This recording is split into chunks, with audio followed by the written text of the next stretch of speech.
we have to be unified. We have to be together in everything that we do. We have to sacrifice for the Indiana Fever. What if the most dangerous opponent the Indiana Fever face this season isn't Las Vegas, New York, or even the cruel grind of a 40-game schedule? What if their real enemy is their own ambition? In one feverish offseason, Indiana tore down a rebuilding project and stacked a roster so loaded that rival fans are already crying super team. A hometown hero returned to the bench, a generational guard showed up looking like she'd unlocked a new weight room cheat code, and the front office slapped a single-word promise on every whiteboard. Championship. Bold? Absolutely. Reckless? Maybe. Because history loves reminding us that talent wins headlines. Chemistry wins trophies. So tonight, we're diving deep into the biggest power play the WNBA has seen in years. Buckle up, because by the end, you'll decide whether the Fever are about to raise a banner in Indy or give every critic the loudest "I told you so" of 2025. Forget tweaks. Indiana went full demolition mode. Some say we arrived because the world knows our name. Now you know that was never the destination. Of the 15 players who slipped on a red jersey for Media Day, only 5 survived from last year's scrappy playoff squad. The rest? A hand-picked arsenal of winners. DeWanna Bonner, 6-time All-Star, 4th on the league's all-time scoring list, arrived with 2 carry-ons and 4 rings. Natasha Howard slid in right behind her, a former Defensive Player of the Year who treats weak-side rotations like personal vendettas. Sophie Cunningham came via a labyrinthine 4-team swap, the kind of trade that lights up Reddit threads for days. Sydney Colson brought championship grit and meme-worthy charisma, while Brianna Turner delivered length, rim running, and the word versatility tattooed across every scouting report. Add them all up and you get 5 of last season's top 30 scorers, 7 combined championships, and more than 200 playoff games of institutional memory. But here's the wild part. Indiana's front office didn't just sign names, they signed archetypes. Bonner spaces the floor for Clark's deep-range barrages. Howard anchors a paint that leaked buckets last season. Cunningham supplies the junkyard wing nastiness nobody wants to guard. Colson keeps the locker room weird enough to stay loose. Turner lets Aaliyah Boston rest without a defensive nosedive. On paper, it's surgical. Yet every new arrival slices minutes from a returner, and minutes are currency when MVP races and contract years loom. That's why, 2 hours into day 1 of camp, white-hot trash talk thundered through Gainbridge Fieldhouse. You could almost hear egos clanging like rims. Stephanie White watched it all and smiled. "Better to fight each other now than fold later," she quipped to the media. Translation: the honeymoon is already over. It has to be, because a supercharged depth chart only works if the 11th woman still feels valued on night 31 in Phoenix. That's the paradox. Depth is a blessing until it bites. And that bite is coming. Next, the woman holding the leash. She wore the Fever logo as a rookie in 2000, hoisted it as an assistant during the 2012 title run, and coached Indy to the 2015 finals before a surprise jump to college and, later, Connecticut.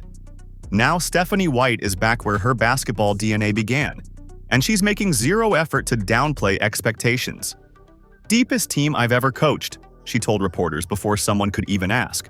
Yeah, they've done a great job. I mean, first and foremost, you hear it vocally. Just in setting the expectations and in talking about some of the little nuance, whether it's spacing or whether it's timing, whether it's intensity level in a drill, you hear them vocally. And then secondly, you see them leading by example. I think the challenge sometimes for veterans when you come in is to grow the young ones in terms of their leadership. So being willing to help navigate, but also being willing to listen. And this group has been outstanding in that. And they just raise the intensity level. I mean, we have a core group that's pretty intense in general. But when you have players like DB and Tosh and Sid and Sophie that come in and just demand excellence daily, it just takes it to another level. White shrugged. Honesty is her brand. Transparency, she says, breeds trust. Her practices reflect that bluntness. No walking allowed, not even between drills. Assistants track standstill seconds, and anyone crossing 15 is running sprints. Defensive rotations get repped until they're muscle memory. As White reminds the group, her Sun squad's ranked top 3 in defense, while her last Fever team leaked points like a sieve. If Indy's offense is a Tesla, sleek, electric, built to outpace, then White wants the defense to be a vintage pickup. Loud, durable, unapologetically tough. Yet toughness isn't her only hill to die on. Depth management looms larger. White counts 8 players who could start for half the league, maybe 9 on a good day. That math means someone, maybe a rookie hoping to stick, maybe a vet chasing her final ring, will watch late-game minutes evaporate.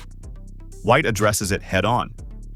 "You can't spell unity without you and I," she jokes, pointing at the motto stenciled across the locker room wall. Unity. Corny? Sure. Effective?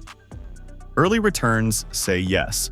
At camp scrimmages, you'll hear Bonner guiding rookies through pinch post actions while Howard reverses a missed assignment with a quick "my bad, next rep."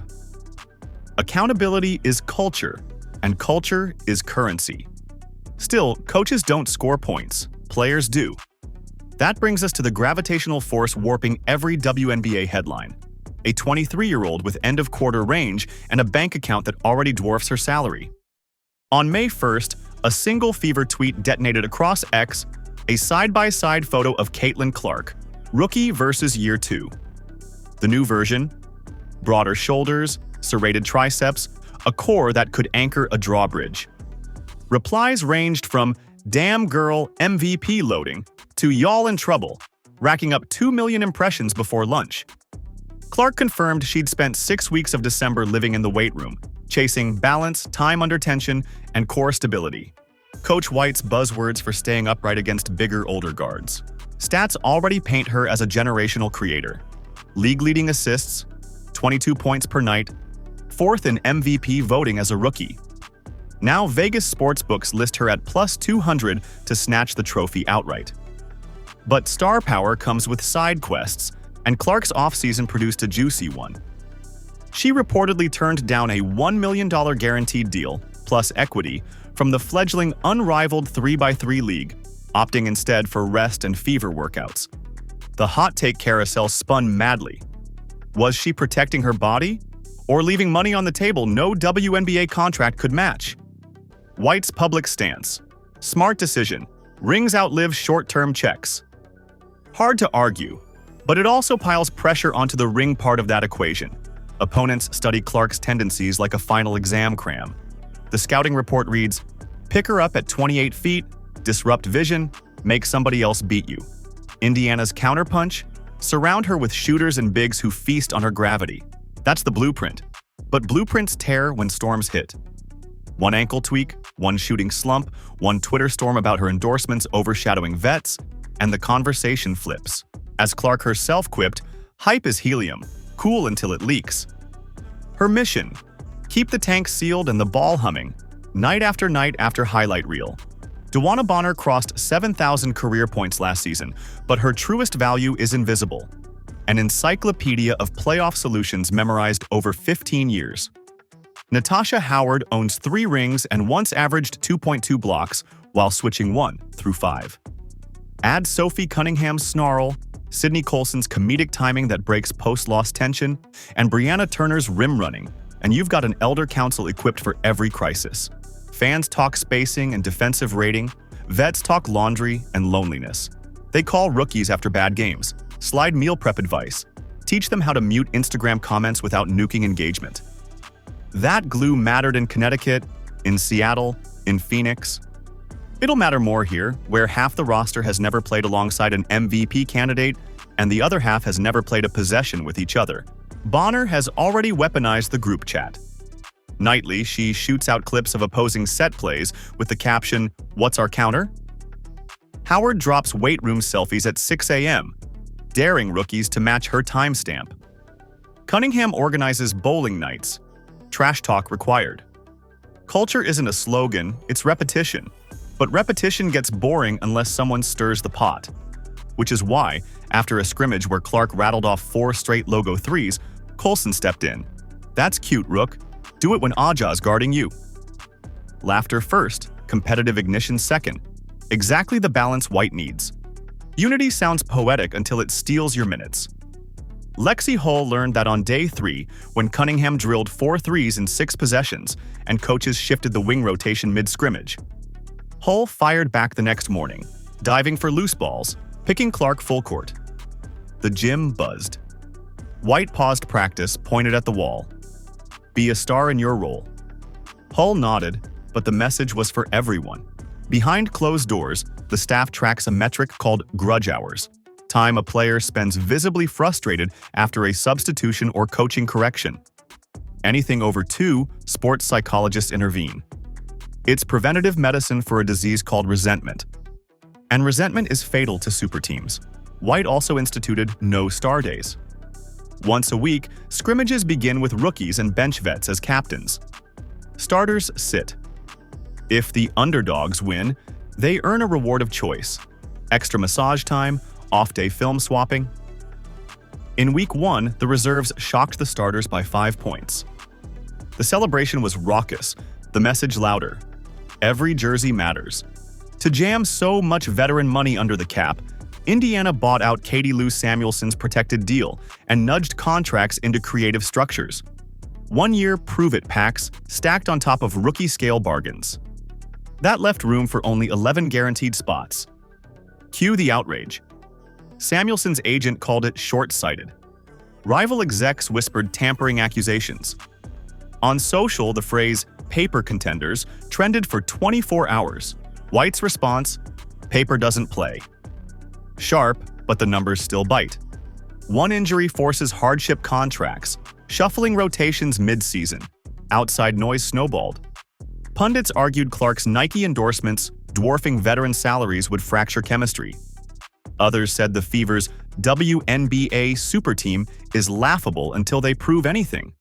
Even Vegas oddmakers hedged, listing Indiana 3rd behind the Aces and Liberty despite the splashy moves. The skepticism isn't baseless. Last year's Fever defense ranked 11th, and no team has jumped from bottom 3 defense to champion in a single season. Within the locker room, players joke about the super team label. Bonner calls them the Build-A-Bear Gang, cute, customizable, but still needs stuffing. Howard deadpans, "I'll take rings over memes." But humor only goes so far. Their early May schedule features 5 games in 8 nights, including a showdown at Vegas on national TV. If the Fever start 1-4, hot takes turn scorching. If they start 4-1, whispers become roars of inevitability. Either way, the pressure gauge is rising. And pressure, as Coach likes to say, is a privilege, right before it bursts a pipe. Pressure is a privilege. It is. Like, we all know, everybody who's been a part of a team, everybody who's won championships, everybody who's been a part of growing something special knows that a lot of things have to fall in line for you to win a championship. They do. That's why it's so incredibly difficult.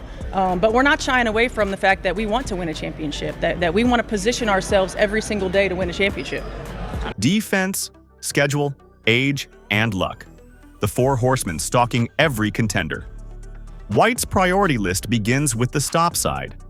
In 2024, Indiana surrendered 107.5 points per 100 possessions. She wants top 5.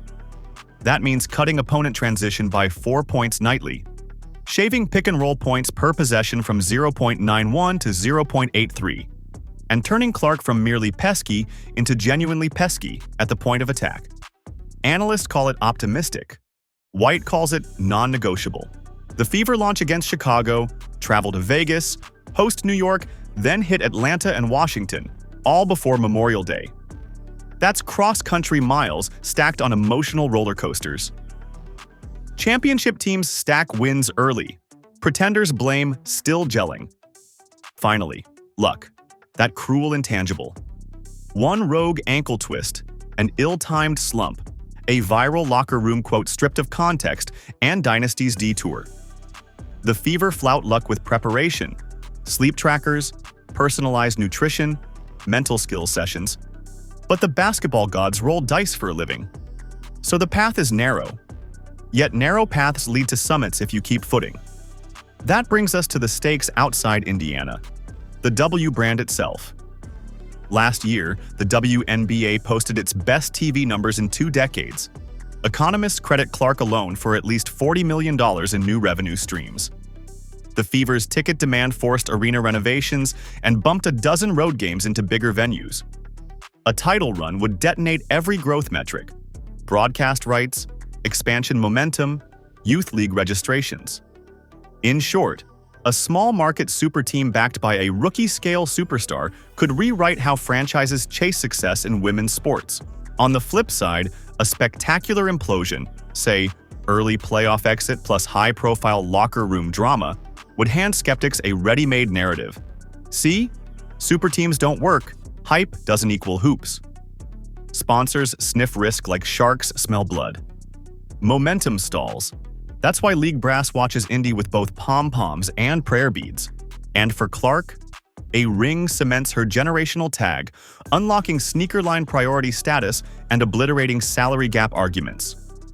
For Bonner, it's a late career coronation. For White, it's vindication of returning home when safer jobs beckoned. For the W, it's a billboard that reads, "Our stars stay, our stories soar." Pressure is a privilege. It's also an invoice, payment due in May, June, July, and the sweaty crucible of August hoops. So we circle back to the opening riddle. Is Indiana's greatest opponent the league or themselves? On one side stands unmatched firepower, record-setting star appeal, and a coach who refuses to sugarcoat reality. On the other lurk the salary cap landmines, aging legs, a defense that must mutate overnight, and a national spotlight hot enough to melt composure. Dynasty or disaster, both paths start on the same hardwood, separated by split-second rotations and egoless sacrifices. The Fever have rolled the dice, cashed in the future, and doubled down on now. If they hit, banners rise and the WNBA writes a brand new playbook for team building. If they bust, critics dance and other GMs whisper, "Glad we stayed patient." Your call, viewers. Type all in if you see confetti falling in Indianapolis, or too soon if the hype train derails by September. Because no matter which side you choose, one certainty remains. Every night the Fever step on the floor, women's basketball history inches forward. And that, in the end, might be the most electrifying outcome of all.